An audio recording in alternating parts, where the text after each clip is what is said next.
May mga lokal na pamahalaan na nag-anunsyo na ng kanselasyon ng klase bukas, September 15, dahil po sa inaasahang mga pag-ulan na dala ng low pressure area. Suspendido ang face-to-face classes sa pampubliko at pribadong paaralan sa mga bayan ng Pila at Santa Cruz sa Laguna bukas. Pinalilipat ng mga LGU ang mga paaralan sa alternative delivery mode. Patuloy pong tumutok para sa mga karagdagang anunsyo.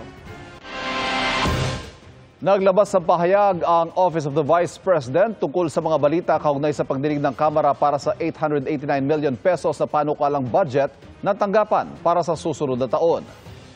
Sabi ng OVP, House of Representatives ang tumangging tanggapin ang OVP delegation sa panguna ng Assistant Secretary na isa naman anilang senior official dahil isang presidential appointee. Ang sabi raw kasi ng Kamara, Undersecretary ang dapat dumalo batay sa kanilang tradisyon. Pasado alas 10 ng umaga raw nitong Biyernes, sinabihan ng OVP ang budget sponsor na mismong ang Vice President na ang dadalo, kapalit ng isang Undersecretary. Si House Appropriations Committee Vice Chair Jose Alvarez ang budget sponsor ng OVP. Pero sa halip na ituloy ang pagdinig, pinili raw ni Alvarez na iurong ang hearing at sinabihan daw ang Vice President at mga tao sa kanyang opisina na huwag nang pumunta sa Kamara. Naglabas din ang OVP ng screenshot ng palitan daw na mensahe ni Duterte at ng budget sponsor. Sabi ni Alvarez itong Biyernes, iniurong nila sa Martes ang pagdinig ng Kamara para sa budget ng OVP at tiniyak daw ni VP Sara Duterte na siya mismo ang dadalo. May bagong tigil pasada ang ikinakasa ng mga transport groups na Piston at Manibela. Bukod po sa pagmahal ng mga produktong petrolyo, kinukundina nila ang mga isyu ngayon ng korupsyon. Nakatutok si Jamie Santos. Nitong nakaraang linggo, kaliwat kanan ng protesta laban sa korupsyon sa gitna ng maanumalyang flood control projects ng DPWH. Ngayong linggo, nakatakda namang magsagawa ng transport strike ang dalawang pangunahing grupo ng mga tsuper at operator, ang Piston at Manibela. Bilang protesta rin sa patuloy na pagtaas ng presyo ng petrolyo at umano'y malawakang korupsyon sa gobyerno. Sa Huwebes, September 18, nationwide ang ikakasang tigil pasada ng Piston. Patuloy na paglala ng korupsyon sa ating pamahalaan at siyempre kaugnay ito sa mga seri ng mga pagtaas ng presyo ng petrolyo. Panawagan po natin ay mula alas 4 ng umaga at alas 7 ay magkakaroon ng programa sa mga masaperya. Magtutuloy-tuloy yung ating pagkilos na yan, hindi lamang dito sa bahagi ng National Capital Region kundi sa iba't ibang bahagi ng ating bansa. Ang grupong Manibela, 3 araw na tigil pasada mula September 17 hanggang 19. Dahil po ito sa malawakang korupsyon na kung saan po ay yung tax na inaambag namin sa mga produktong petrolyo ay napupunta lang sa mga luho at pagnanakaw nitong mga korap sa gobyerno, lalong-lalo na yung mga nakaupo ngayon. Makikilahok din daw ang Piston at Manibela sa kilos protesta sa September 21, Luneta para ipanawagan ang pananagutan ng mga tiwaling opisyal ng gobyerno. Kasabay nito, naka-red alert na ang Armed Forces of the Philippines simula noong September 12 sa gitna ng mga protesta. Wala pang tugon ng LTFRB kaugnay sa gagawing protesta ng Piston at Manibela.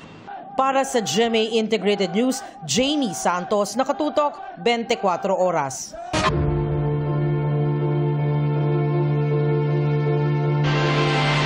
Umani ng iba't ibang reaksyon ang pagtalaga ng palasyo sa mga miyembro ng binuo nitong Independent Commission for Infrastructure na sisilip sa mga questionabling flood control project. Nakatutok si Jonathan Andal. Kakaanunsyo lang ng palasyo ng mga miyembro ng ICI o Independent Commission for Infrastructure na mag-iimbestiga sa mga questionabling flood control project. Pero ang minorya sa Senado, nakikitaan daw ito ng conflict of interest. Tanong ni Senate Minority Leader Alan Peter Cayetano, maipapangako ba ng mga nasa ICI na hindi sila tatakbo sa national position sa 2028? At kung tatakbo ay gagamitin bang alas ang pagiging miyembro ng komisyon? Aniya, susuportahan lang ng minority ang ICI kung ang mga miyembro nito ay walang bahid ng politika at walang koneksyon sa malalaking negosyo. Ilan daw kasi sa mga ini-interview na sinasabing credible na personalidad ay parte raw ng conglomerate at nagtatrabaho sa mga oligarch o mayayamang may sari-sariling interest. Hindi pa malinaw kung sino ang tinutukoy rito ni Cayetano. Ang minority leader naman sa Kamara na si 4Ps Party List Representative Marcelino Libanan, babantayan daw ang trabaho ng ICI para matiyak na hindi lang sa mga report at rekomendasyon matatapos ang investigasyon, kundi dapat may managot at makulong. Nagpahayag naman ng suporta kay Magalong ang Quezon City Local Government.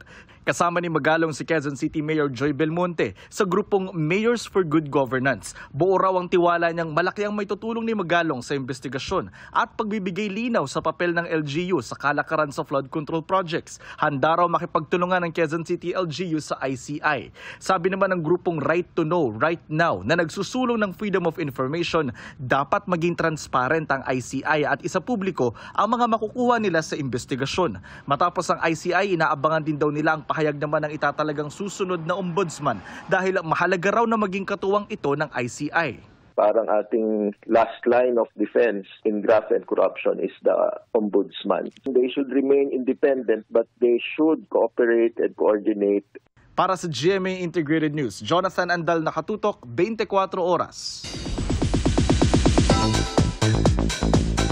Ngayong gabi na ang pagbabalik ng The Voice Kids. Bukod sa power vocals, dapat ding abangan ang different feels na hatid ng show. From the young aspiring talents to the set of old and new mentors. Ang pasilip dyan sa chika ni Aubrey Carampel. It's an all-new season, kids. Ang stage, handang-handa saya, lungkot, kaba, at paghanga sa mga batang aspiring singer. Tiyak daw ang roller coaster of emotions sa The Voice Kids Philippines, ayon kay returning mentor na si Asia's Limitless star, Julian San Jose.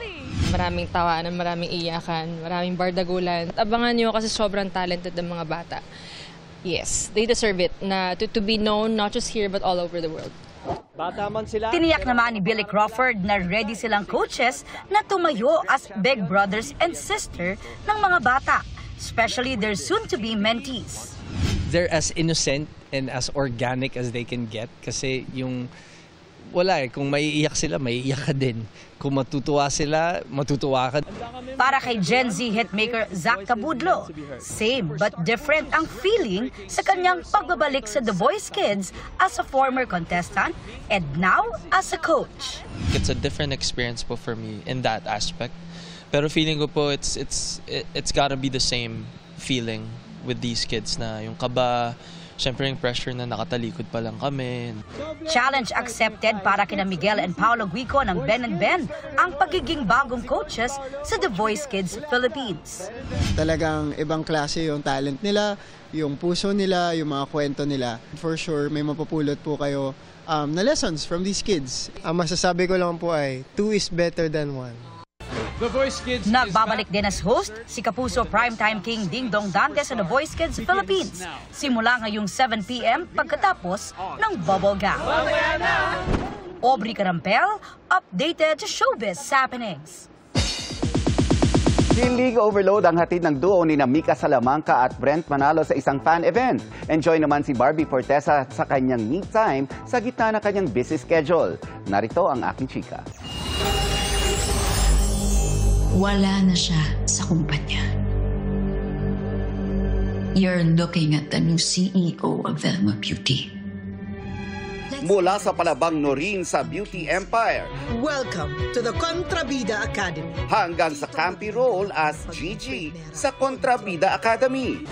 Where your taray and your sungay lead you to the top of the class. Another character to devour ang sa showcase ni Barbie Fortesa sa kanyang next film project na sabi niya ay isang career milestone for her. Bisiman, tinitiyak daw ni Barbie na may me time pa rin siya.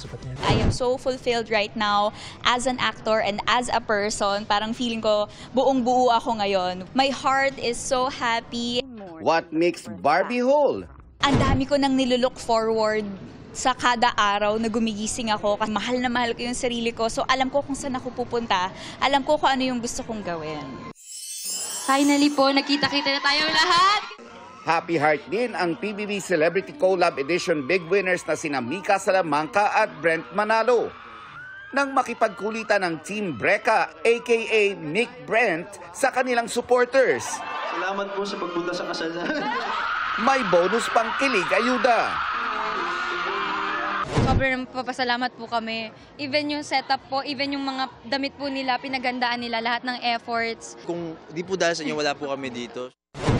Si Max Collins naman blooming and slaying sa kanyang Reels Online. Tanong ng netizens, kamusta naman ang love life ni Max?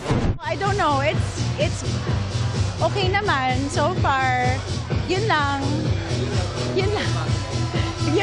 that's it. I don't know what else to say. Yun na yun. And that's my Chika this weekend. Ako po si Nelson Canlas. Pia, Ivan.